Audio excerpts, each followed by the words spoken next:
Starting up, firing up. What's funny is the store closes at 8 p.m. as soon as I start this call, and the guy who works at the store, he always sends me the total. Most times he beats me. That's how quick he is by sending the text. He's quick on the text machine. So, are we live? Are we in person? Did we make it? Let's see. Right now, it's not showing me anything. So, I don't know if we're live. I got to get to the right screen now. I got to get to the right screen. I don't know if we're live. All right, I see. So are we live? We made it. Okay, we are here. For some reason, sometimes it doesn't show me the right screen. Sometimes it says we're private, but we're actually live. So we made it. Thank you for everybody for jumping in the chat. I see Isaiah in the chat, Isaiah TMN, and we did the last podcast with him on Friday. That'll be released to you guys in about 3 weeks. Great discussion, great podcast. The one that we did last Friday with Phoenix Resales, if you didn't hear that one, go back, go check it out. That is one of my favorite podcasts. So if you didn't hear the one with Phoenix Resale, definitely go back and check out that podcast on Friday. If you have your questions, drop them in the chat. I have questions on Instagram, a couple in the community section, but I want to hear from you guys. Bold finds in the chat. James, we got to get you back on. We got to get you back on the podcast, my man. It's been a while. It's been too long. We got to get you back in the mix. We got Gene Queen. Gene Queen, I didn't see you this morning on the show and tell. You were MIA. So I hope everybody is doing well. Where is everybody from? The question of the day is, do resellers have a death pile or money pile? Do resellers have a death pile or a money pile? What say you? What is your opinions on your death pile, aka money pile? And is your opinion different on somebody else's death pile, aka money pile? So, do resellers have a death pile or a money pile? As you guys know, we have a record to beat. The record to beat for most people that has ever been on the live is 661 people. Can we beat the record? We have fallen a little bit short for the last 2 weeks. Last week we had like 602. Can we beat 661 people? That is the question. I would love to set a new record today. Oh, we got Collector Hub from Belglade. Let's go. I've been Belglade a time or two. All right. We need questions. If you got questions, I'm happy to answer them. If you have anything you want to learn, anything you want to figure out, anything I could help you with, I am here. We are here for the questions. We are here to help you. One of the first questions that we do have is inside of the Instagram, where if you go right here on the Instagram, right here, tech tips for resellers, I always put some tips in there. I always, ask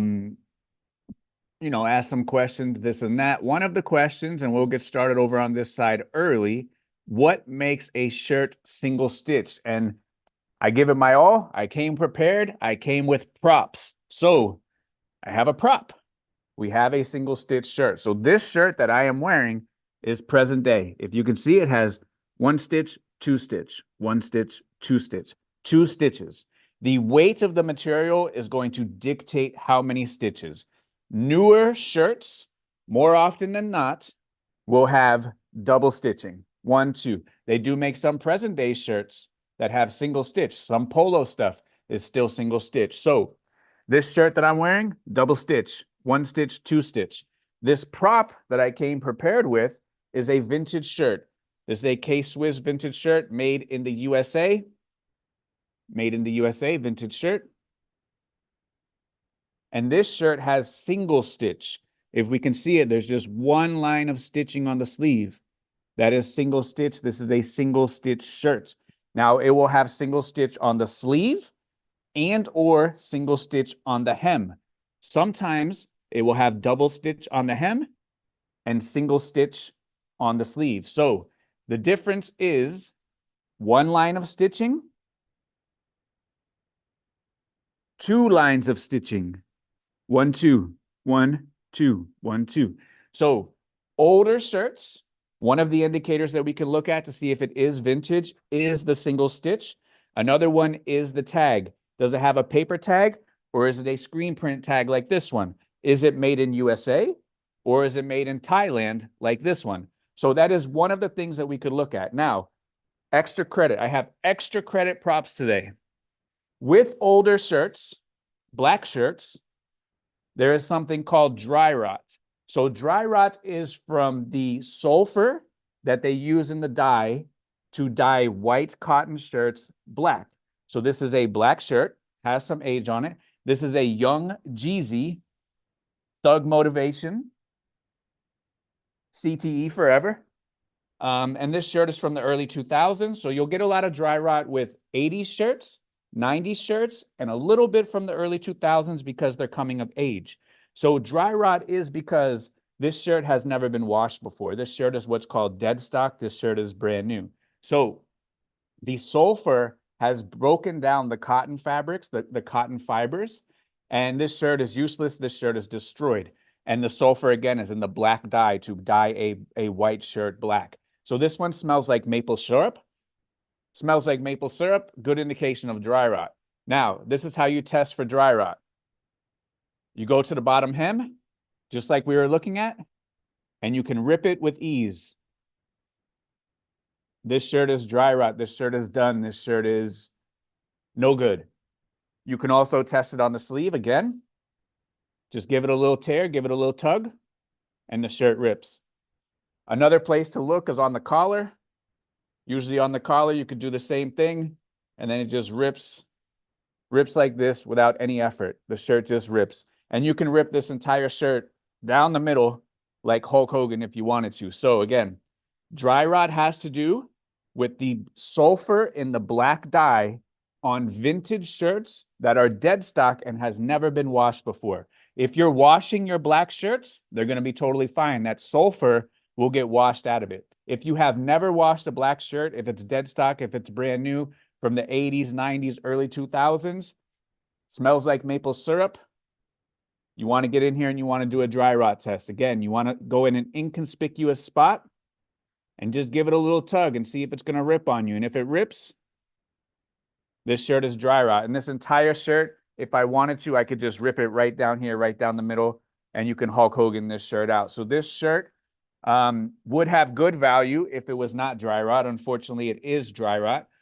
You can still sell it for collectible purposes, but the value is severely diminished. So just something to keep in mind. Single stitch, double stitch, one indicator of age, and then the dry rot is, you know, for shirts that have never been washed, never been worn, dead stock, brand new, and you need to run that test. Otherwise, you're going to ship it out. Someone is going to tell you it's dry rot, and you're going to think someone is scamming you. They're going to tell you, hey, this shirt is dry rot. I spent $400 on this brand new shirt from the 90s, and it's dry rot. You're going to feel like they're scamming you, but they're not. The shirt is dry rot.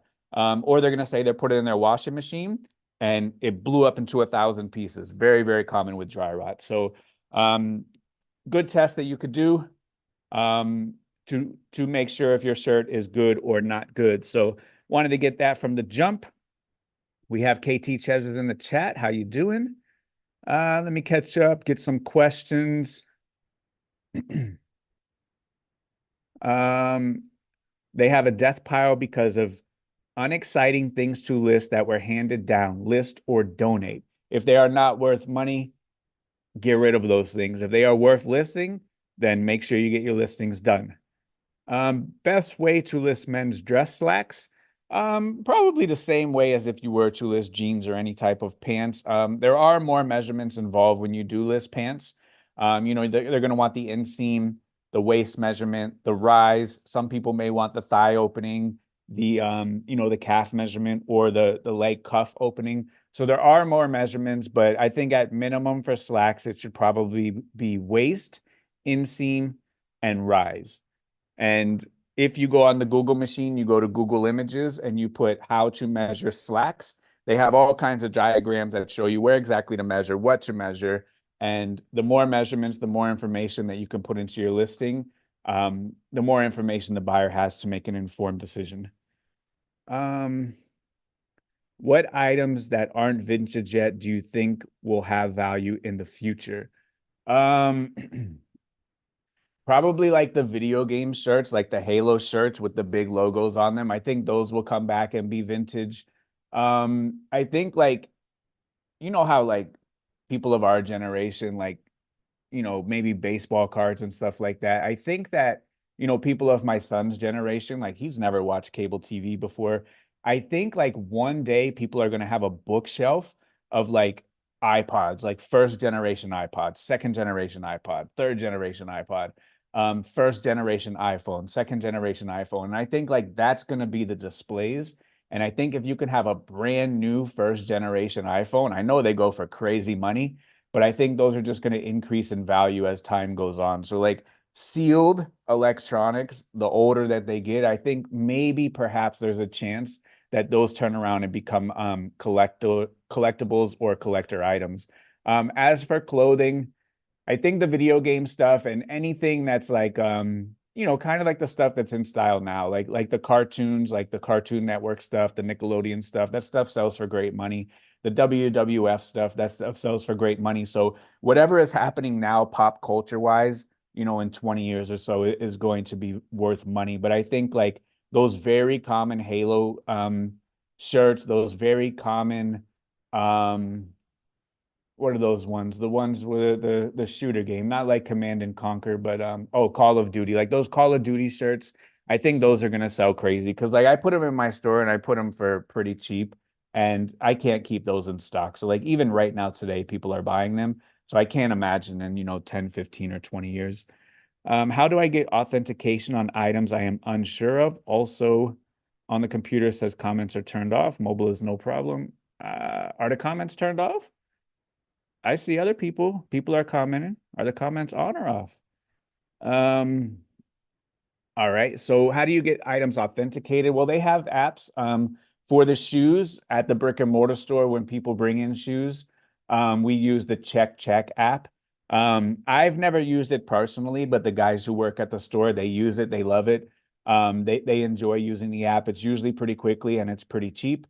They've saved us a couple of times where, there've been some very nice items that, appeared at first glance that were nice, that were legitimate, but were not legitimate once they got legit checks. So, Check is a good one for the shoes. They do have another app called the Legit app. And the Legit app, they do all kinds of different kinds of clothing, this and that. Again, I've never used it. I know people in the group do use it. And then there's a bunch of online resources. I know the Legit app website has a ton of resources like for North Face, Patagonia, all kinds of stuff on there. In the group, we did a couple calls a couple weeks in a row about fakes, and there's a bunch of resources how to determine North Face fakes, Patagonia fakes, Nike, all of that kind of stuff. But a lot of those resources did come from the Legit app website. So definitely check out that website. Use that service if you wish. I've never used them personally, but I do know that people in the group do use them. And for Check for the shoes, I've never used it personally, but at the store they use it from time to time, and it's never failed us. Oh, we got Michelle in the chat. Reseller Project. Welcome, welcome. When sending your buyer group coupons, do you send them as public or private coupons? So I do one of each. So when I do my buyer groups, I send that as a private coupon. When I have a coupon on my store wide, that one's going to be a public coupon. So my private coupon I have set up to expire like 18 months from now. Whatever is the longest allowance that eBay offers, I put the calendar all the way out, and that is when my private coupon ends. Because if somebody gets the email and let's say you have it set to expire in 48 hours and they read the email 72 hours later, your coupon is no good and essentially it's useless. So my private coupon is never ending. And when it gets close to ending, I'll just extend it out even more and more and more. So for buyer groups, for newsletters, for any kind of communication within messaging, any kind of communication with send offers to watchers, I send out my private coupon for those ones. James said he had a couple dry rot the other month. Yeah, it's very important to run those tests. Big Majors says, how do I hide solds? If you cannot do that any longer, how is it when I click on some seller stores, I cannot easily just click to see sold on mobile at least? So September 11th, 2022, which is going on a year and a half ago, September 11th, 2022, eBay updated the website and they no longer allowed you to hide sold. So the way that you used to be able to do it is you can go into site preferences and use the out of stock option. And the out of stock option was made for sellers who sell replenishables. So if you sell a widget, let's say it's an iPhone cable, and you've done all of your work, you do good keywords, good conversion, the items don't get returned, your customers are happy, they leave great feedback, and you have 100 quantity. Let's say your shipment is later, it sells faster than you expected, and you can't refill the listing. Your listing would go to zero, that listing would die, and then you'd have to do all of that work again to get that listing to rank, good keywords, promote it, sell some at a loss, no returns, good feedback to get that listing up all the way to the top, because eBay likes listings that convert over and over and over again. So they made the out of stock option possible. So if you sell the widget, you sell the iPhone cables, it sells faster than you expect, you go to quantity zero, your shipment comes in 3 days, you can go back to that listing, edit the quantity to quantity 100, and your listing keeps all of that data. And once you put it back to quantity 100, it goes to the top of the search again, right where it left off. So if you had used the out of stock option, eBay would think that had quantity zero, so the listing wasn't ended, therefore it wouldn't show on your solds. But as of September 11, 2022, a year and a half ago, they no longer have that ability to use the out of stock option and hide the solds. So solds are unhideable as of September 11, 2022. They did an update on that day at that time. As for mobile is going to give you different results than the computer. I do not use eBay mobile. I go to the browser on my phone. I go to ebay.com. I scroll all the way to the bottom and I click desktop site, classic site, and I use the desktop site on my phone. And I have that bookmark. That way I could just skip the mobile portion, because you hear from time to time that people have picked up an item, they research comps on mobile, and the comps look great on mobile, but then when they get home, the comps look horrible. So I am a big fan, big proponent of looking at comps on classic desktop site, and you can use that by going right to the browser, scroll all the way to the bottom, click classic site, and you won't have any of that confusion. But how do you hide solds? You cannot hide solds as of September 11, 2022.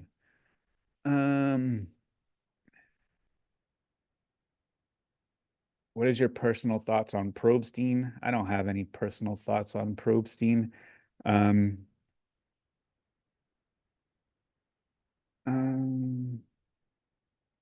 What are the pros and cons of listing versus phone versus PC? Well, the pros are PC is way faster than the phone. You could work on multiple listings on the PC. It's much more, it flows much easier. It's more faster. It's way more intuitive. I don't know. This is just my personal opinion. If you like to list on phone, have at it. I don't know if there's any pros to listing with the phone. If you like listing with the phone, no problem. But without a shadow of a doubt, undisputed fastest way is the PC. It's going to be slower at the very beginning, just like everything else. Like if you learned how to ride a bike today, like you would be slower at riding bikes today. But as you practice, as you get more reps, the PC blows away the phone. So that's a good question for the chat. If you've tried both, I don't want people who've only been on phone. If you've tried both, which way is faster, PC or phone? Not which way you prefer. Take the bias out of it. In the chat's opinion, which way is faster, PC or phone? Take the bias out of it. Carrie at home, we did a lovely podcast, and Carrie listed 120 items a day. She did my life for 1 day. I want to see the next video, my life for 1 month. And then after that, do my life for 1 year. And then after that, do the video that says, I'm rich. So, Carrie, that's on your agenda. So, Carrie says, if a vintage blank shirt gets, hold on, we got a phone a friend coming through. What are you sending me? All right. If a vintage blank shirt gets screen printed with a modern graphic, does that decrease the value of the vintage shirt, stay the same, or increase? So there are shirts that do that. I don't know if it, well, I guess to that customer, if it's a new image on an old shirt, that's what that customer would prefer rather than a new image on a new shirt. But I think it's a very specific customer. I think for people like you and me, Carrie, I don't think that there's an increase. Barry says, okay, Barry has a good take. Hot take from Barry. I'm waiting for my death pile to become vintage. Good take by Barry. And when we were talking on the media call, the media sellers were saying that the media sellers were saying, yeah, I do have a death pile, but like the stuff that's in my death pile will only increase in value. So that is pretty funny that, there are some categories where if you hold on for the stuff for long enough, it will actually increase in value. And for the video game sellers, they do have that unfair advantage of, my boxed original Mario will be worth more money if my death pile is large enough and it takes me long enough to get to it. So Barry, I don't know if I agree with the thought process, but you're waiting for your death pile to become vintage. That is one way to do it, my friend. Um, Oh, Count of Thrift, they got a good one. The current Marvel shirts will be bangers. I agree with that. So, like the Mad Engine Marvel shirts, yeah, those one day will be worth a lot of money. I agree with that one right there, Count of Thrift. All right, who else in the comments? What of today is going to be worth money in 10 or 20 years? The Count of Thrift has a good one. Mad Engine Marvel shirts, the one with the nicer prints on them, those will be worth money in 10 or 20 years. Absolutely. All right. So Aaron says the chat is on. Thank you very much.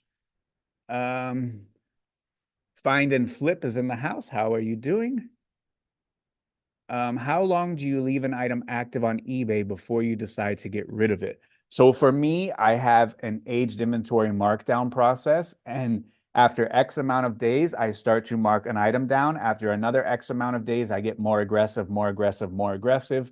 And as the item goes through the aged inventory markdown process, everything washes out, everything sells, everything that has fallen through the cracks will sell. So I don't look at it and go, okay, I've had this item for this long, it needs to come down. Because I know that there is a buyer for the items that I'm listing on eBay. Just sometimes some stuff does fall through the cracks. Now, when it comes to assessing your items, if there is not a buyer, we have to be realistic and maybe we have to take that item behind the barn. But if there is a buyer, if there is a chance of the item selling, maybe it's just the wrong title, the wrong keywords, the wrong price, maybe it's in the wrong category, maybe something is wrong with the listing. We rework the listing and we could try to sell it. If there's no hope for the item, you could try to run an auction, list it at a price you'd be happy if it got one bid. If it gets no bids, maybe list it at 99 cents. See if you're not going to lose money. If you're not going to lose money, you can recoup $1 or so. And you choose to do so, maybe run a last hurrah auction at 99 cents. And if it still doesn't sell after 99 cents, you run that 2 or 3 or 4 times, it might be time to take it behind the barn. Oh, we see Melissa in the chat. Long time no see. Hope you're doing well.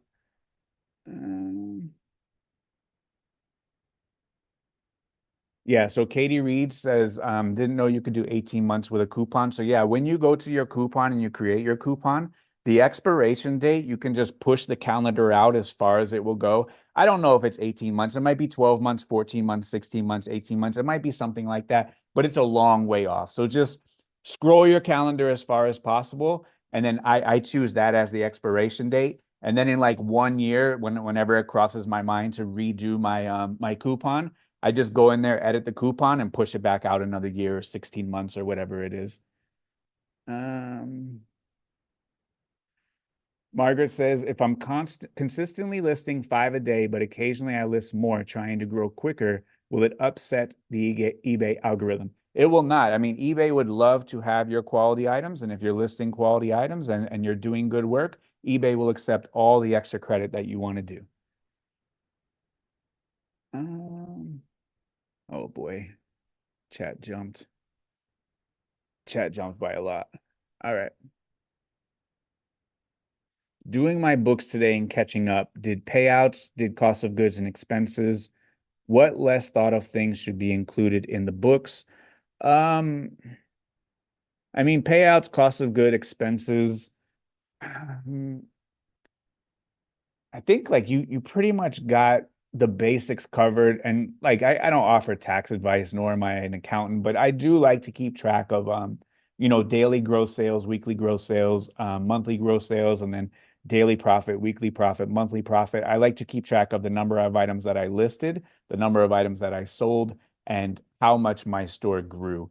However, that has nothing to do with kind of the financials that you're talking about, but those are kind of the core things that I like to keep an eye on and check. Um, so LMB says everyone had to choose between me and Gary V. What is Gary V on live right now? He's got 678 people. We have 377. So right now, Gary V is kicking our tail. Right now, Gary V is kicking our tail right now. He has 678 people. We have 320. Embarrassing.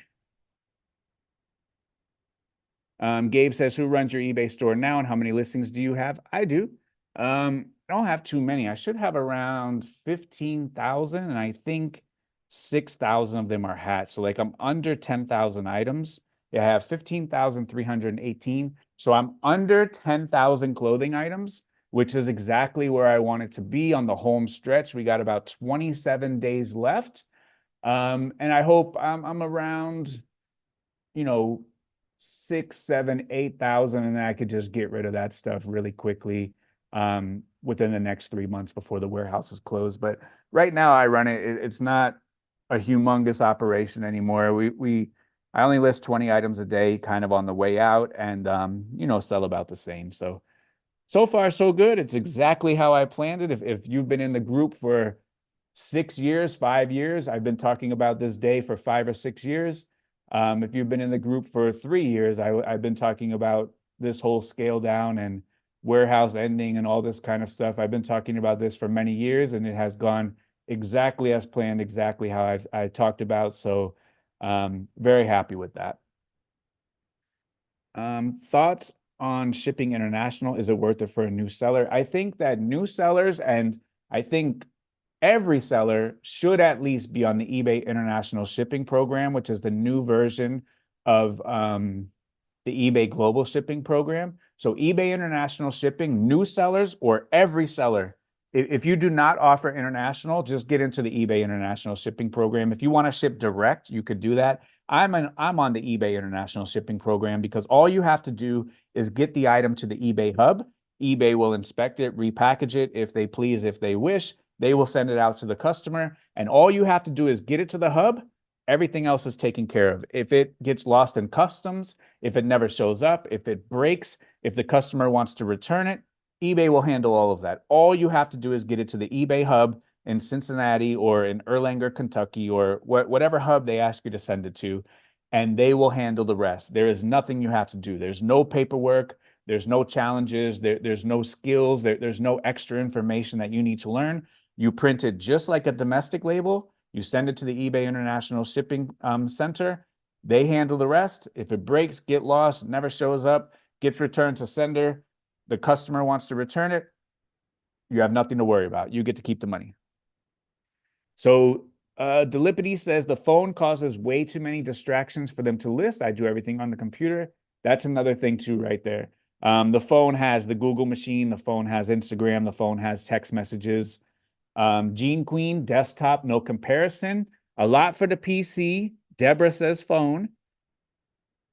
Couple people. Oh, Zach, Third Eye Finds. You're going phone. Wow. Hey, and shout out to Zach. Zach has listed for over 800 days. Third Eye Finds. That guy has listed 800 days in a row. He has a channel too. He puts out some nice videos from time to time. But I am surprised that 800-day lister Zach uses a phone. I'm surprised. All right. Nicole T says pros of listing on the phone are you could do it while waiting for kids at school, in the car, anytime you have a few minutes to spare. I'll counter that argument with this handy dandy machine right here. This is a hotspot. I list on my phone in the car while my wife goes 80 miles an hour wherever we travel. We hop in the car. I do my work right on the computer. I use the hotspot. You could take your computer on the road, Nicole. You could take it on the road. when you see a nice vintage tee dead stock, but it has spot stains, do you cut off the tag and wash it? Or do you just keep it dead stock with tags and say it has stains? So I think those stains, they look like rust spots. They're usually from storage. So everything has to be washed per eBay standards. That is the rule. That is the guideline for pre-owned clothing on eBay. Everything has to be washed per eBay standards. What are eBay standards? But everything has to abide by those. So there, you have two choices. You could take off the tag, you could wash it, and then you could sell it as pre-owned. Or you could do a spot treatment and see if you can get it out, keep the tag on, and then list it however you choose after that. So the guideline does say it does have to be washed, does have to be cleaned. What are the standards until they define those spot treat or throw it in the washer? So for me personally, I take off the tag, I put it in the washer, and I list it pre-owned. But you can spot clean and list it as new if you wanted to. All right, a lot of people are saying PC. Some people are saying phone, but overwhelmingly, as Freddie says, Red Ruby Treasures, and PC is the winner. Zach M says they noticed on the PC that all the options are more accessible. I agree with that. Boho says, is it possible to use Terapeak on mobile? That was one of the updates in the most latest seller update. So if not today, very, very soon, you should be able to use Terapeak on mobile. All right, so Cullen Cook has the data. Cullen Cook, shout out. They just switched from my phone to the PC this week, and they are cutting down listing time by about 33%. Week 1, Cullen Cook coming with the data. I appreciate that. Brandon says, is there anything that can be done if a buyer returns an item that appears to be swapped out with a damaged item? Then you find out the buyer has a history of doing this. If you have already processed the return, nothing can be done. You can report the buyer, you can state your case, but like on the terms of monetary, there's nothing that can be done once the case has been closed. If the case is still open, you can call eBay. You can tell them first, send a picture into the return request or send a picture to the buyer. Call eBay and say, hey, the buyer has swapped the item. Here's proof. I've uploaded these photos. I've sent this photo to the buyer. Ask eBay to look into it. Ask eBay to look into the person's account. They're going to tell you that they can't share information about the person's account. Fine. Every single instance that someone has swapped an item, and I can count on 3 fingers the amount of times that it has happened to me, eBay has looked at the photo. They've taken a couple of minutes and apparently looked at the buyer. They have come on and they have closed the case in my favor, and they have given me back the money. So if the case has already been returned or already been closed, monetarily speaking, eBay is not going to give you the money. If the case is still open, you do have a chance. If you are top rated, you can withhold up to 50% of the return. So you can keep 50% of the money. You can resell the item, recoup whatever sort of loss was there. But call eBay, be friendly, ask them how they can help you. And every single time this has happened to me, eBay has had my back and given me the money. All right, guys, we have an OG in the chat, an OG. If you have been around during Golden Finger Picker, Ronnie, all those marathon calls they used to do for 8 hours, if you were ever in the Global Voodoo live calls, you will remember this name, Mr. Sadie. Mr. Sadie is in the chat. That is a blast from the past right there. I have not seen Mr. Sadie in about 10 years on YouTube land. So I am happy and excited that you are here. Who, the OG resellers, I'm talking 10 years plus, who remembers Mr. Sadie? Mr. Sadie was always in the chat for Chad Golden Finger Picker, for Ronnie, and always in Global Voodoo in Mike's chat. Mr. Sadie, I appreciate you coming here, my man. That is a blast from the past right there. What are good Florida flea markets for new vendors to start selling clothes and collectibles at? Broadcast, tell me where you live specifically, because you know there's a 13-hour difference between Key West and Tallahassee. So tell me where you're at, and I'll try to see if I can come up with one. Um, all right, so let's go back to the title of the day. Do resellers have a death pile or a money pile? What say you? Um, Zach M says they agree with video games becoming more valuable. Absolutely. Mm, very good. Very good. Nicole says, in the group, is there a Canada specific call? Shipping is more expensive in Canada, so we often subsidize the shipping costs. We don't have a Canada specific call. However, I am more than happy to offer one if there is a demand for it. We do have a UK specific call. We have two UK specific calls. One is just a general UK call, and then we also have the UK clothing sellers call. And we have two Australia specific calls. One is just a general Australia call, and then one is an Australian business improvement call. But everything on the American calls or the American calls, all of that stuff translates all over the world. So we have people on every single continent except for Antarctica.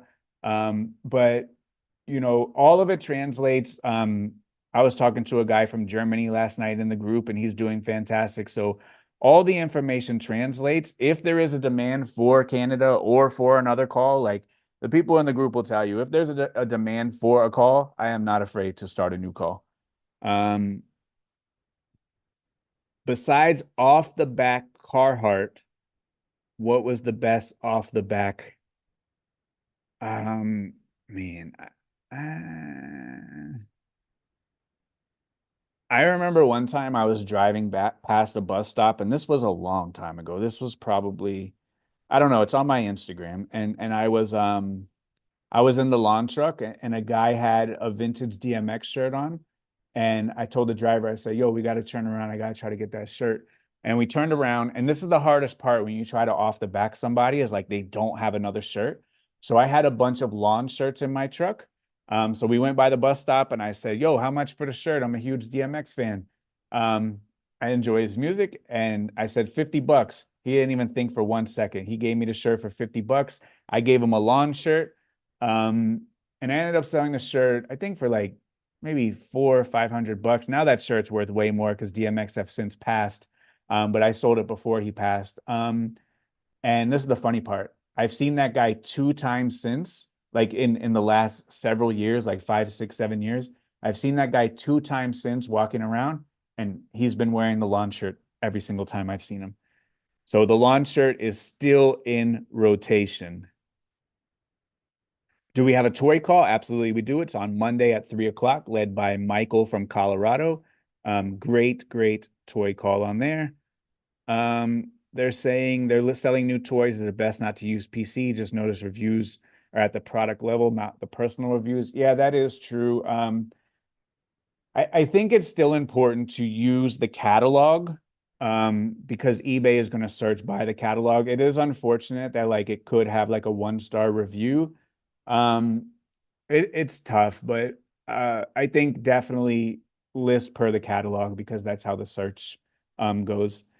Sarah said I had an international sale canceled by eBay as the buyer was suspicious. Why don't they let me relist the item? So that item kind of goes in like no man's land.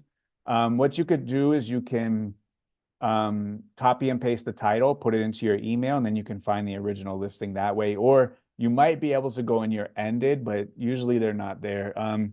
I always find them through my email. Without an eBay store, is there a way to run promotions or discount throughout your listed inventory? You have to have a store to have access to the promotions and things like that. Do you become a millionaire when you was in the thrift flea market route or when you was doing 250 plus? I mean, we would have to define what millionaire is. Are you talking net worth millionaire? Are you talking $1 million in the bank? I'll just say I was doing tremendously well doing 30 items a day. At 30 items a day, this was many years ago, over 10 years ago. And in my eBay bank account, my bank account associated with eBay, I had $207,000 saved up doing 30 items a day. And that was me fulfilling the business. That was me, paying bills, things like that. I had over $200,000 saved for doing 30 items a day. And that was kind of like a turning point, a realization that, you can really make good money at this. And then, I went up to doing, 60 a day, 80 a day, 120 a day. At 120 a day, that was like a ridiculous amount of money. Um, Epic's estate sale in Georgetown, Florida didn't see me there. I don't really do a lot of estate sales. I think I've done one, and that was probably because we were just in the neighborhood, but like I don't go out and search estate sales. I go to flea markets, thrift stores, and that pretty much keeps me busy enough. Um, okay. Yeah, 15,000 is not that many items. Like I had 53,000 items and I was selling over 100,000 items a year on eBay. Like having under 10,000 pieces of clothes is nothing for me. When are you coming to California flea markets? Maybe in a year or so. Maybe in a year or so. Brian says, would you mind sharing your sell through? So for clothing, I used to turn my store 2 times a year. So I had 50,000 items listed and I would sell 100,000 items a year. So my sell through was 6 months, 180-day sell through. Some items sold faster, some items sold a little bit longer, but I would turn my store over 2 times a year. So I would have a 6 month sell through or 0.5%, not 1%, 0.5% sell through. But when my store was smaller, 30 items, my sell through was much quicker because as you see on my videos, like when I'm out there hand picking items at the flea market, it's all good stuff. Like I'm not picking up junk. There's no trash. Um, when I was sourcing myself, my listing goal wasn't 250 items a day. At 120 items a day, my sell through was around 3 months, 90 days, and I was making at least $20 profit on all of the items. As my listing goal got more aggressive and my sourcing strategies changed with the shutdown happening, everything closing, the flea markets closing, I had to start buying from people. I had to start going into the rag houses, things like that. The quality decreased a little bit. And also the aggressiveness of the listing goal of 250 items a day. It's very difficult to find 250 bangers every single day, 7 days a week.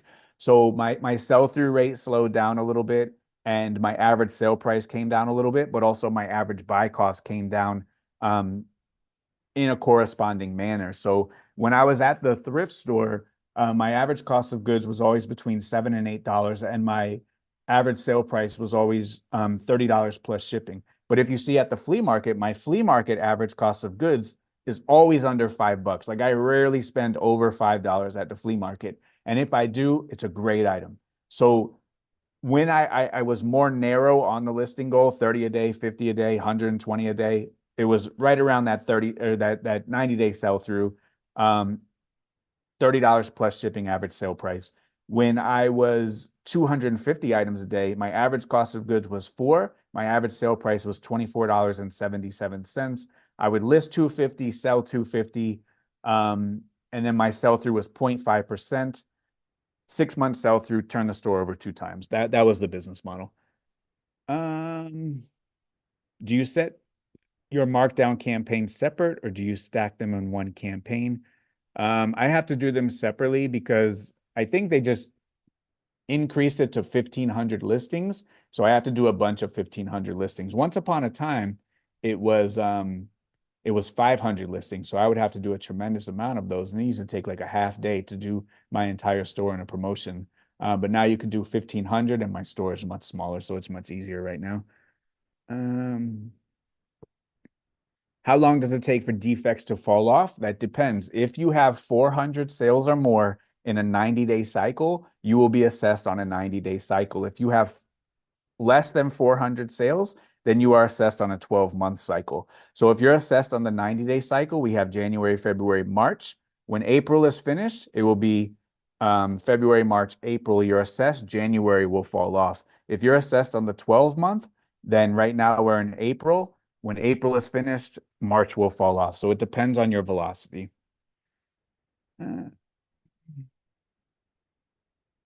How you doing, Pete? Other than video games, phones, and clothing, what other niches do you consider selling or getting into?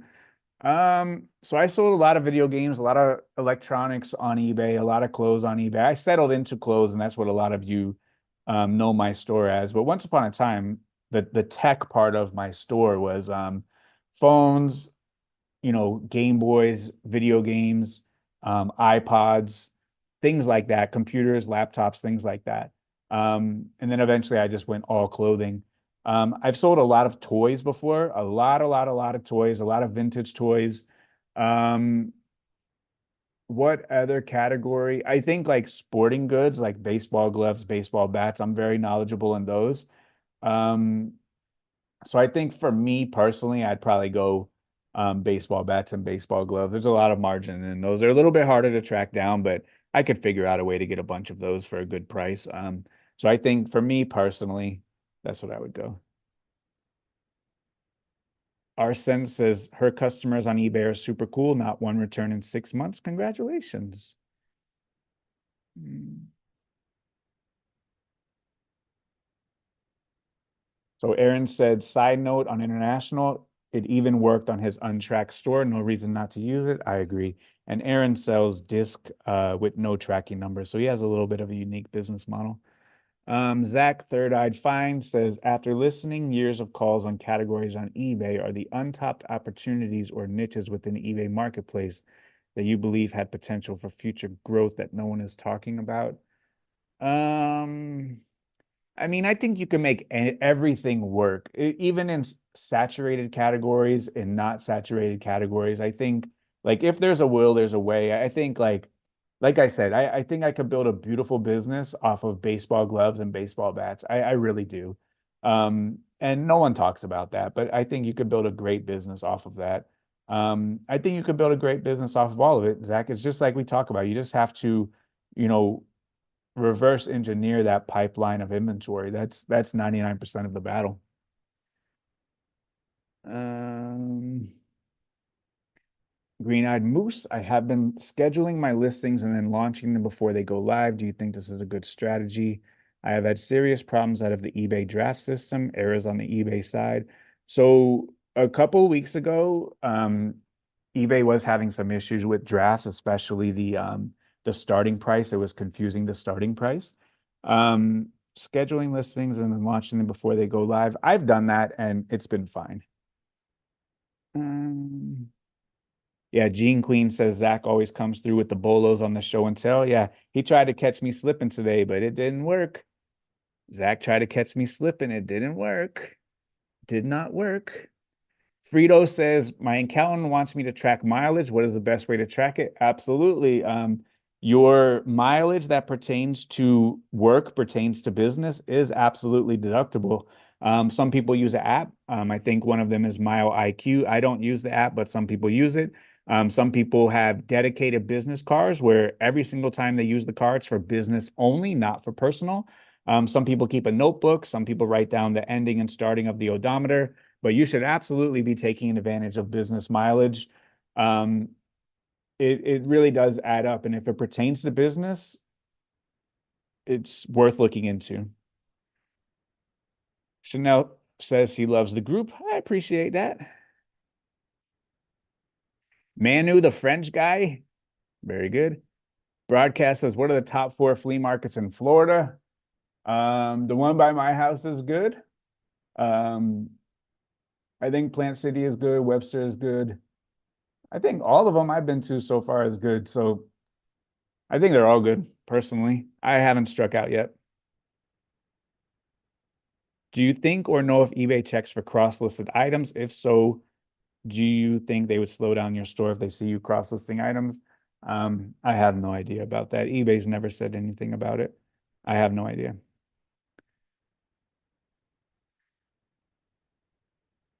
A lot of people saying that the PCs are faster. Like, I think the PC is an avalanche overwhelming winner today.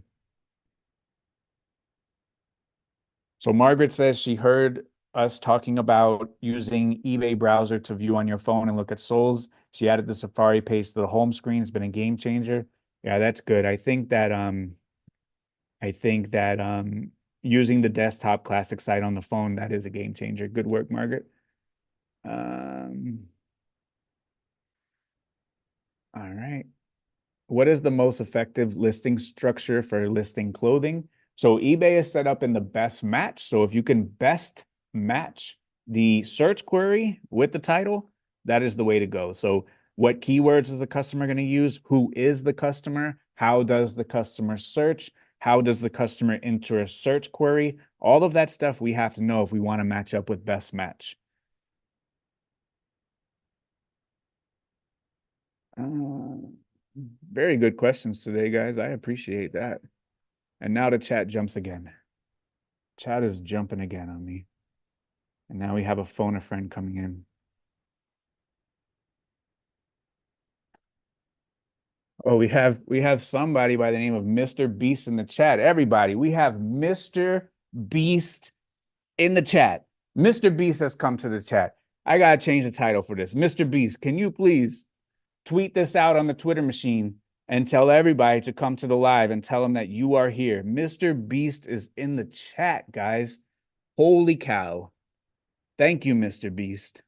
I got to tell my son. I am going to have so many brownie points with my son now that we got Mr. Beast in the chat. Holy cow.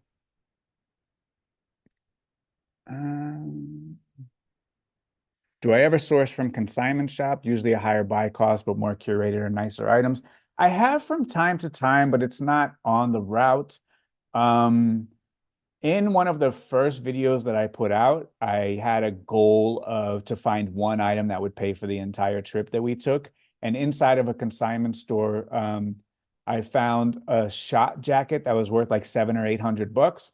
So it was mission accomplished for that one, and that was in a consignment store. But I can't say I've gone to a whole lot of them. We don't have a whole lot of those by me locally, so like it never got on the route. We have way more chain stores, flea markets, so like that kind of took up all of my time. But I'm not against them, and if we had more of them, I would probably go to some of them. But I went to a couple, and I've done great in them. Tar Tuffy says Tech and Sports, was that like one of the original specialties? So I started selling on eBay, selling electronics. The first item I sold was a T-Mobile Sidekick. Then I started selling iPhones, T-Mobile G1s, Androids, things like that. That evolved into computers, iPods, small electronics. And then I was hurting for money, and I put up I started listing my old clothes that I had from high school. And the first item that I put up was a vintage champion Andre Reed Buffalo Bills jersey. And I listed it for $78.88, and it sold within a couple of hours. And it just so happened that that was the week that he was getting inducted to the Pro Football Hall of Fame. So once I sold a jersey that quick, my wife at the time, we weren't married at that time. We were living separate. And she texted and she said, hey, let's go to the thrift store, see if they have more jerseys. So we go to the thrift store. One of the first items that I ever found was a vintage Wilson Dan Marino authentic jersey, stitched everything. I bought it for $5 and sold it for $2.50. So my original store was the phones and jerseys. And then once I started phasing out the electronics in favor of jerseys, much higher margin, much lower buy costs, no tech support, no, customer service. My computer has a virus. Like my t-shirt doesn't have a virus, so I don't have to deal with that anymore. Then I started getting into more areas of the store, and then going into more clothing, shirts, polos, button-ups, yada, yada. And then I just went totally clothing. So that's why it's tech and sports, because I used to do a lot of phones and I used to do jerseys, and then I just went all clothes after that.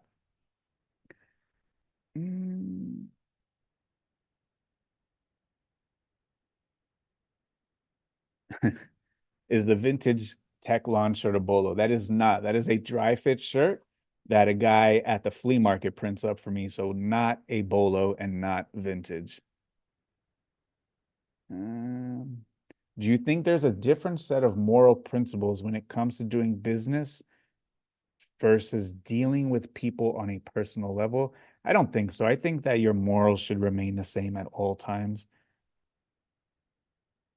Is the market oversaturated with new resellers to start eBay today? If you had to do it all over again from nothing, could you? I don't think it's oversaturated. Like I am fully confident that I could just beat everybody. Like if you watch the videos at the flea market, I fill up the entire car every single time we go to the flea market, and I'm not the only one there, and I have no advantages. It's not my flea market. The flea market is 5 hours away. So we're talking a 10-hour round trip. 10-hour round trip. Nobody knows me over there. And I fill up the entire car with great inventory. Like, if I had to do it all over again from nothing, there's zero doubt in my mind that I would not be able to do it. Jeff says, why do some vintage concert shirts go for 15, other go for 100? What are the factors? I guess coolness, the bands, how many were made, all of that stuff goes into play. So like some bands, like, you know, like Michael Bolton vintage shirts, like they don't hit very hard, but like, like vintage Guns N' Roses or, vintage Ozzy Osbourne can hit for hundreds or even thousands of dollars. So it just depends on who it is, the subject matter on it, how cool it is, and kind of how rare or how saturated it is. Um, can you answer why lots of Fresno Grizzly limited edition stuff sells to Florida? I live by Fresno, and all my Grizzly stuff sells to Florida, along with vintage Fresno State Bulldogs. I'm not sure. I have no idea. Nick Foles says, how do you get into the rag house? You got to put boots on the ground. You got to go there. You got to talk to people. You got to shake hands. You got to communicate. You have to go there with money. You have to go there and do good business. You have to form the relationship. Probably not going to Google a great rag house. The good rag houses are not on Google. The good rag houses don't have a telephone. The good rag houses are not corporate. There are holes in the wall that process break down bales, and you got to put boots on the ground. And you got to knock on doors to find them. Is it smart of me to put all my older products on auction instead of buy it now? You can. That is one way to do it. There is nothing wrong with that. We would have to define older, but that is one way, one tactic, one strategy to kind of force the sale of older items. John says they live in the Denver area. Anything here labeled as a flea market is all new novelty stuff and not like the mass rummage sale you guys get down there. Bummer. John, incorrect, because there's a bunch of people in the group in the Denver area, and I know one specifically. They go to the flea market and they crush it. You got to look around. You got to expand. They do have quality flea markets in the Denver, Colorado area, my friend.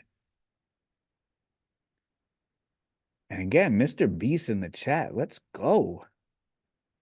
What is the highest you've paid for a flea market item? That's a good question. One time I paid $10,000 for an entire golf store. So the contents of an entire golf store, I paid $10,000 for. I did fantastic on that one. I made like over 100,000. One time I bought a bunch of stuff.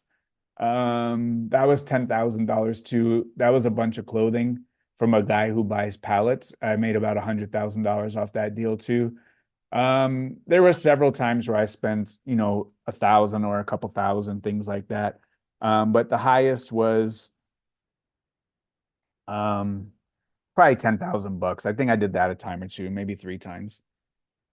The most I ever spent on one deal was $50,000, where I bought 1,000 dead stock Grateful Dead shirts from Storage Auction Pirate. He's on YouTube. The guy who works at my brick and mortar store, he loves Grateful Dead shirts and vintage shirts. So he came across this deal somehow, like on Facebook or YouTube or something. And he sent me a message and said, this guy in California has 1,000 dead stock 1994, 95, 96, a lot of liquid blue stuff, all brand new, never been worn. He has 1,000. He wants $50 a piece, so that would be $50,000. He thinks that I should get the deal. We can sell him great at the brick and mortar store. So I contacted Storage Auction Pirate. I said, hey, I'm interested. Send me some videos. He sent me some videos. I said, okay, I'll fly my guy out there. I flew my guy out the next day, less than 24 hours after I contacted Storage Auction Pirate. My guy was on the ground, cashier check in hand. They went to Home Depot. They got the boxes. They brought it to FedEx. They shipped it back. Within 24 hours, Storage Auction Pirate had cashed the cashier's check, got his money, and that was the largest deal that I ever did. He said that deal went more smooth than a $5 deal at the flea market. So I do take pride in that I was able to do a deal from here to California and back in less than 24 hours. No shenanigans, no games. And he did great on the deal, and I did great on the deal as well. Um, Private figure says, item I sold was sent back to me because no address found. Customer wants full refund and filed a claim, but I spoke to eBay and they said no need to refund since they use a third party.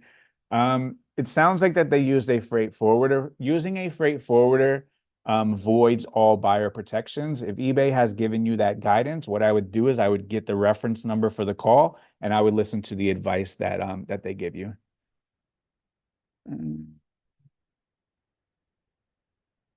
Best time to launch listings, morning, afternoon, evening. The best time to launch the listings is when your customers are online. If you don't schedule listings, what do? You can just make them live as is. You don't have to necessarily schedule them. You should come check out Wisconsin. I would love to. I will in about a year or so. That's a good topic for next week. Next week, I need help, you guys. Next week, I really need help. Next week, I need help. I need everybody here next week. I have a question. I also have a question now. And I value your guys' opinion. I actually have a question. So I was talking to somebody today, and they said that all the flea market videos, I win, I dominate every single flea market every time I go. They say that I should mix it up. Are you guys getting sick of dominating the flea market and seeing that every week? Should I mix it up with a different type of video? Should I mix it up with a video maybe not reselling related? I have about 5 videos that are not reselling related. I have one where I went into New York City and we show a bunch of stuff over there.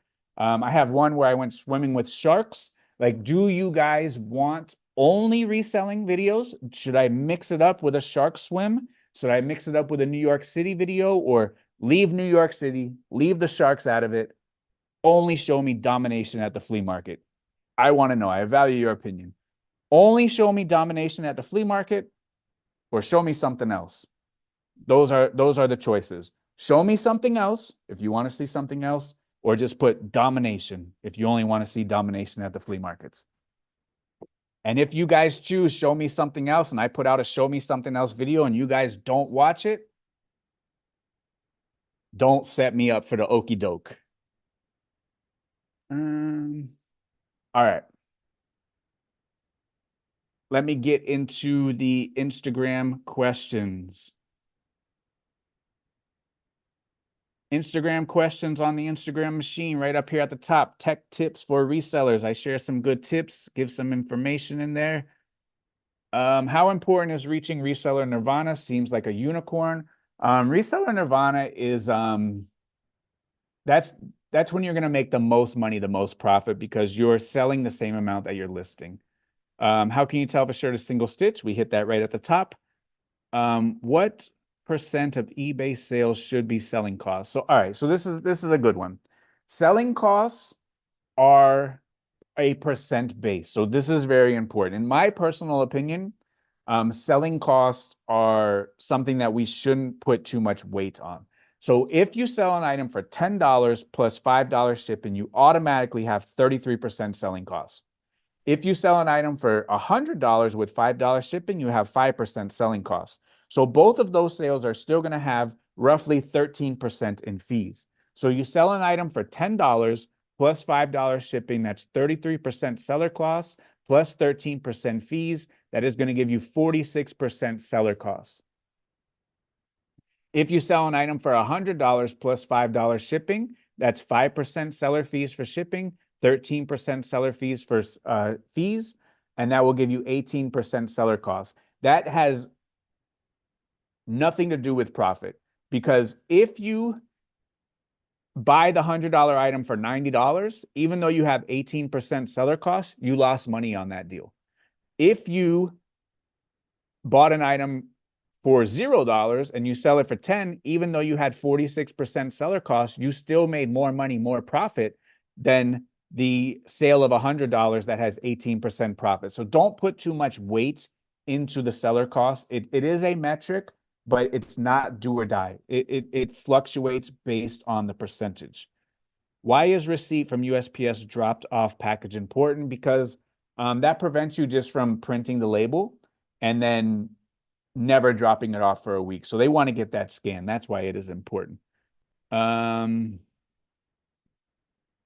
Best resources for hitting 100K right here on this YouTube channel.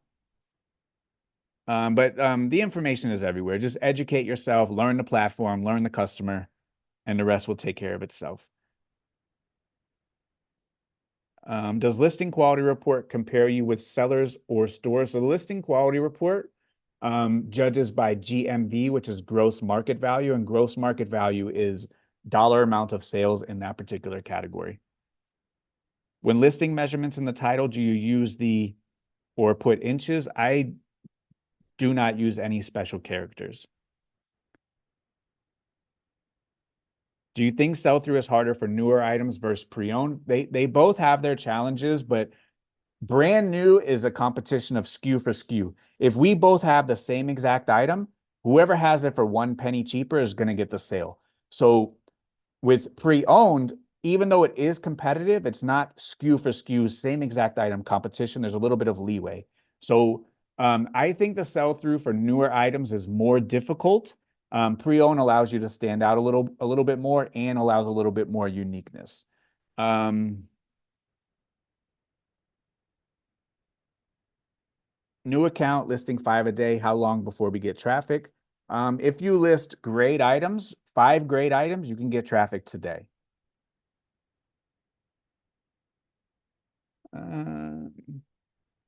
What are some of the best part-time jobs to improve your store? So we did that podcast. It is about a month ago, maybe 5 weeks ago. It's titled All Resellers Should Get a Part-Time Job. And in that podcast, we go over all the part-time jobs that we can get into our store, fixing our listings, doing, brand research, product research, studying keywords, studying the customer, studying eBay, going to an extra store, going an extra mile, waking up a little bit earlier, doing our bookkeeping, doing our accounting, doing our reset to zero. There's a million things that we can do. There's no shortage of other things to do inside of our eBay store.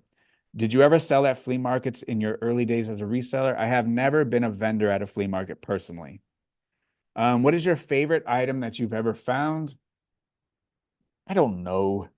I know that there's a couple items that I've never found, so I guess I'll just list those. Because I found so much stuff. It's hard for me to kind of remember everything. But I think like the 2 things that I want to find, one of them is the vintage 1992 Ralph Lauren Polo Stadium jacket with the plate on the front, the 1992 plate. I've never found that one. And then also the vintage Polo red satin jacket, the Polo ball jacket. I've never found that one either. How can you do wholesaling like you do without Instagram or YouTube presence? There's a lot of people that offer wholesale, have wholesale companies without social media presence. Does it help? Surely it will, but you can advertise, you can pay for ads, you can run, Google AdWords, all of that kind of stuff. You just have to get known. That's it. How do you identify your oldest items on your inventory? So I do everything chronologically. So I do everything by date. So you can go to the active screen. You can sort by oldest. That will identify your oldest. You can go in your bin system. If it's chronological, you could look at your oldest. For me, since I do racks, everything that's at the end of the rack by default is the oldest. Do you think having flaws as a required item specific would be helpful? Yeah, I actually do think it would. If the drop down says spots, holes, spot/holes, I do think that would be helpful. How to handle USPS lost packages that don't show they were ever scanned. So that's a tough one. So since they were never scanned, the post office has never took possession of those items. So you can't file an insurance claim. As far as the post office and eBay is concerned, that item has never been dropped off. So since it has never been dropped off, you would need to issue the buyer a refund, and unfortunately, you're going to be out on that one. If it did receive a scan, both Priority Mail and Ground Advantage, they give you free $100 insurance. So then it would be considered lost, and then you can file an insurance claim. But since it was never scanned, you would be out. You would have to issue the customer a refund. And that's the best that you could do. All right. Let me catch up with the chat. I am to the point where some people want domination. Some people want to mix it up. Some people want to show everything. See, that's what makes it difficult. That's what a lot of people want domination. So I might, oh, interview Mr. Beast. Mr. Beast, where are you? Great suggestions from crypto. Mr. Beast, they want to interview Mr. Beast on the channel. A lot of people want the domination, but a lot of people go domination, but mix it up a little bit. I mean, we got to pick one or the other. But everyone wants flea market domination, so that's what I'm going to continue to do. Oh, eating old chocolate. Yeah, that was great. I just finished those off today, actually. The birthday cake Kit Kat. I just finished those off. Um,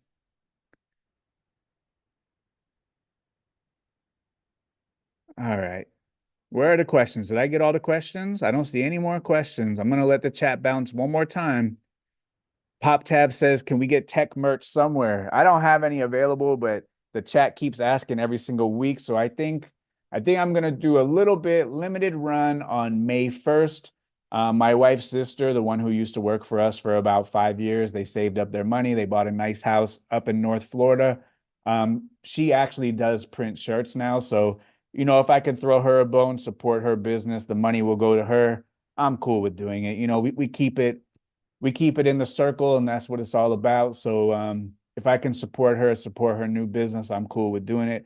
So maybe I'll put out a couple shirts on May 1st, only because you guys have asked for it. When I'm going through and trying to give new traction to my old listings, is it bad to use sell similar and change some keywords, or are you keeping stale data? So long as you improve the listing, I'm good.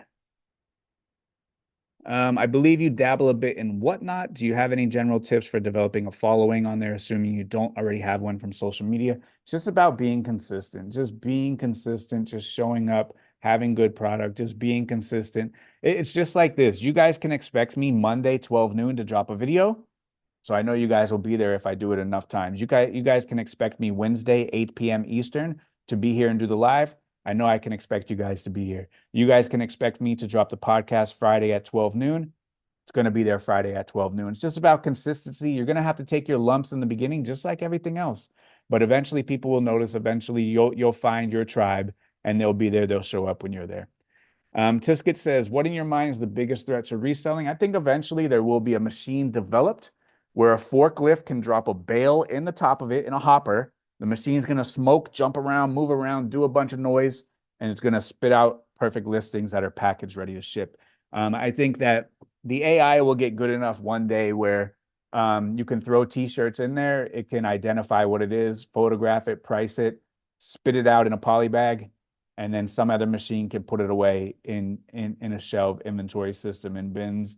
And when that happens, there will be a race to the bottom, because whoever has those machines first, they're going to run 24 hours a day. They're going to do 1,000 listings an hour. They're never going to call off. They're never going to be sick. And the margins that this allows us to do, some sort of VC or Silicon Valley, you know, big shot will put a bunch of money behind it, because when we can turn $1 into $100, or one into 50, one into 20, even one into 10, shoot, even one into $5 in 90 days, that's way better than 6% a year, or 3% a year. So I think one day when that machine is invented, it might be time for us to go find something else.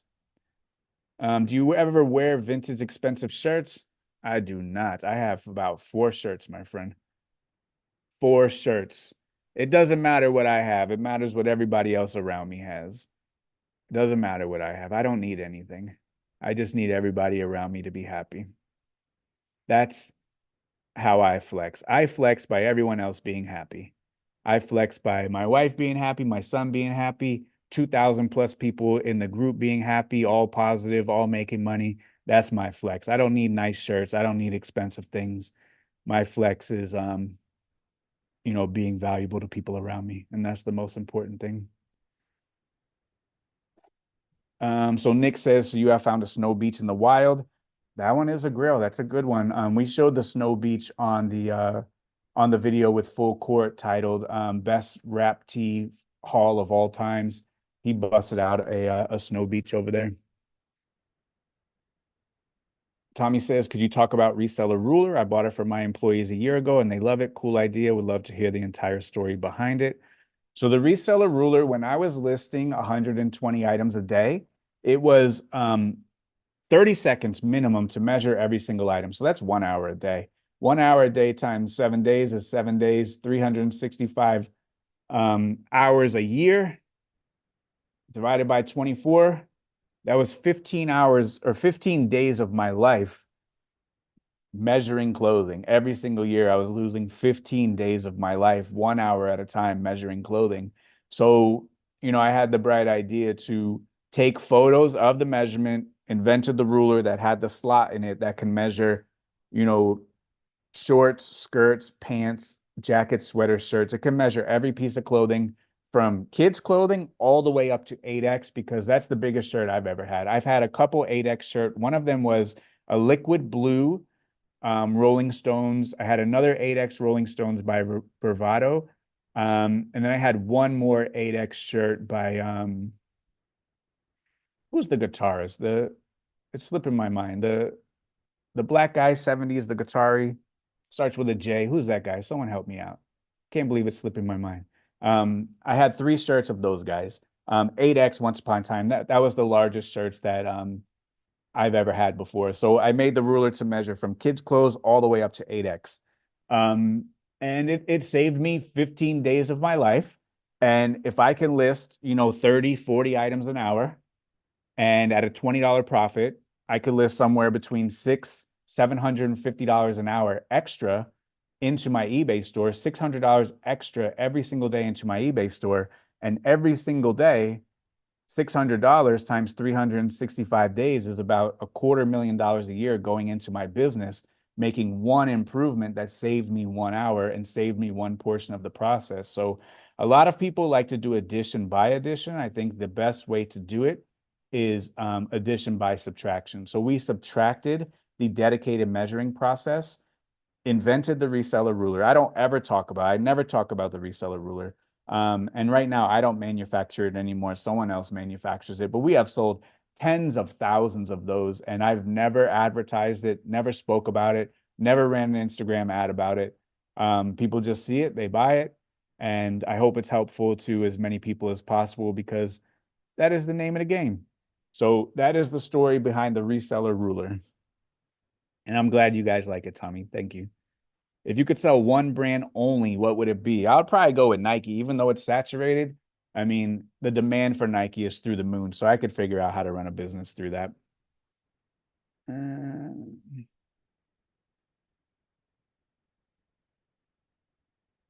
right. Where are any more questions?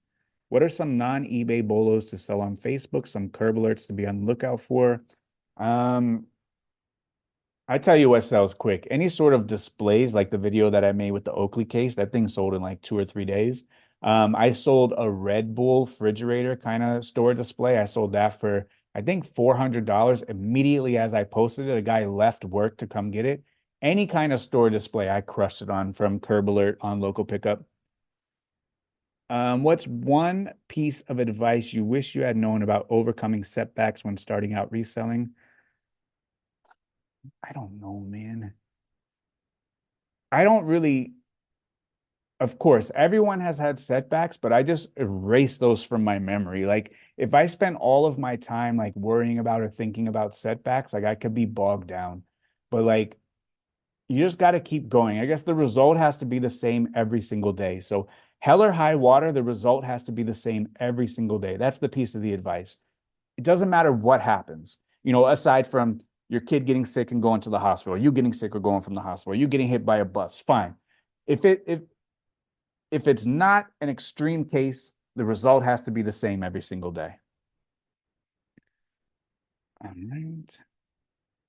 You mentioned you sold video game. What's your favorite video game? I don't really play video games. I was very mature as a child. I didn't play with a lot of toys. I played a lot of sports, watched a lot of the news, and I read the encyclopedia like hundreds of times as a child. So, because my mom said I used to ask her all types of questions that she didn't know the answer to, and I used to ask her just like every other kid. I would say, "What are the clouds made of?"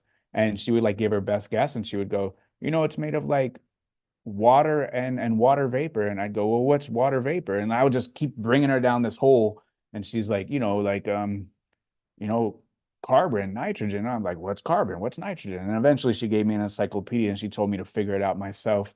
So I used to read the encyclopedia a lot. I used to take it with me everywhere we went. This was pre-cell phones, pre-computers.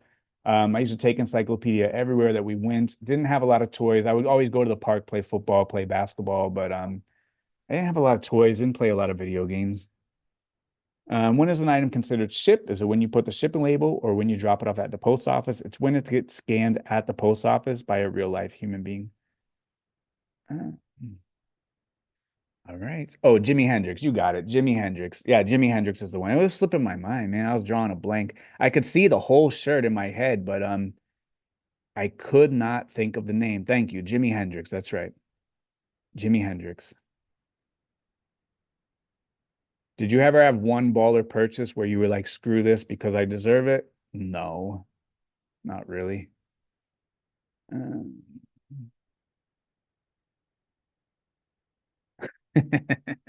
Tom Jasudiger says Dave Poitnor is mad because I'm crushing the flea market food review. Well, I apologize to Dave. Um, you can buy the ruler at resellerruler.com. Like I said, I personally don't manufacture them anymore. Um, but someone else makes them and they do a fantastic job. You guys are right. It's Jimi Hendrix. Thank you. I can always depend on you guys. Jimi Hendrix. Thank you. Will vintage print shirts always be sought out? I found an X-Men single stitch sold for 130 the same day I listed it. I think so, just because of scarcity and just because the nostalgia of it. I think so.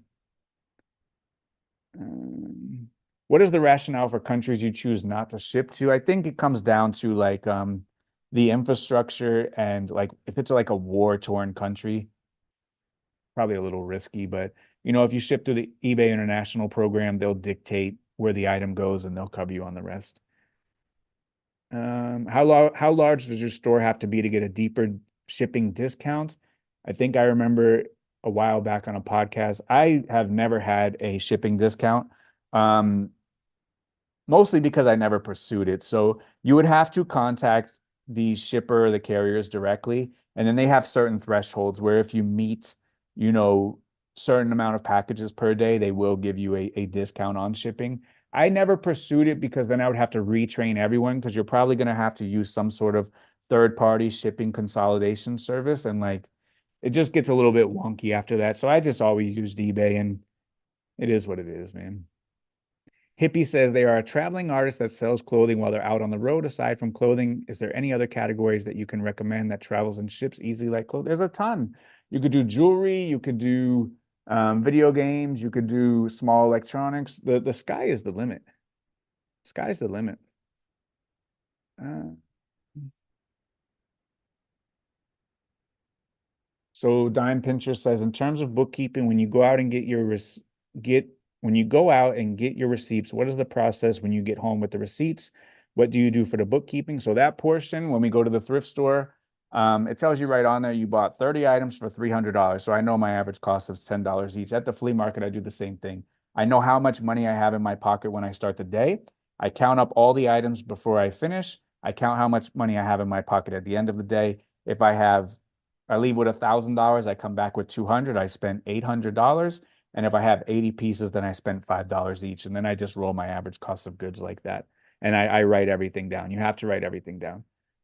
Um, all right.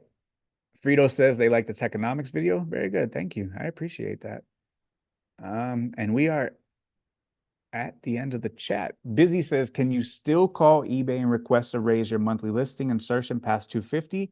Yeah, you can just call them up and say, hey, I'm doing a great job. My customers are happy. My feedback is great. My defects are low. My returns are low. I would like to list more items. What can you do to help me out? If you ask people what they could do to help you out, people are helpful by nature. People want to help other people. It's in our blood, it's in our DNA. If you tell them you've been doing a great job, you love the platform, you love selling, you love serving customers, what can you do to help me out? They will surely help you out. Um, Busy says, can you talk about your order of the keywords for a listing. Why don't you use VTG instead of typing vintage? Because it's best match. Best match is the search. Best match is the search. Anna says they got a return because the sleeves didn't fit. Instead of selecting doesn't fit, they selected defective doesn't work. Is this a defect the same as item not as described? They have free returns. That is an item not as described return. There are two returns. One is buyer's remorse, which is wrong size, doesn't fit, found a better price, changed mind, no longer need. That's buyer's remorse, no harm, no foul. There is item not as described, so it says item not as described, arrived damaged, missing parts or pieces, broken. Those are item not as described. So since they did select that reason, that would be an item not as described. There are ways that you can appeal the defect. You can also withhold a portion of the shipping to offset that misuse of returns. But you are able to appeal the defect. eBay does have a crack staff of highly trained individuals that will look at this on a case-by-case basis. If they deem it a misuse, they will remove the defect. Vanessa says, are you a Capricorn? I'm not. All right. That is all the questions. We have reached the bottom of the chats. We are the champs. 1 hour and 26 minutes. Undefeated. Week 12. 12-time back-to-back-to-back chat champion. Thank you, everybody, for hanging out with us this week. Thank you, thank you, thank you for your input. Thank you for your input on Deathpile or Moneypile. Thank you for your input on World Domination versus Swim with the Sharks. Thank you, Mr. Beast, for coming through. And thank you, everybody else, all 500 plus of you coming through. We didn't beat the record of 661, but we had a strong 500. And I appreciate every single one of you that came through and comes through. And I appreciate all the questions. I sure do hope it is helpful. Don't need anything from anybody. I just need your attention and just a commitment to be actionable on the things that we talk about. So thank you, everybody. As always, we will be here same time next week. We will be here on Friday with a podcast. Check out last week's podcast with Phoenix Resale. Check out this Monday's vlog at the flea market, World Domination. Thank you, everybody. I appreciate it. As always, everyone in the chat, say it with me.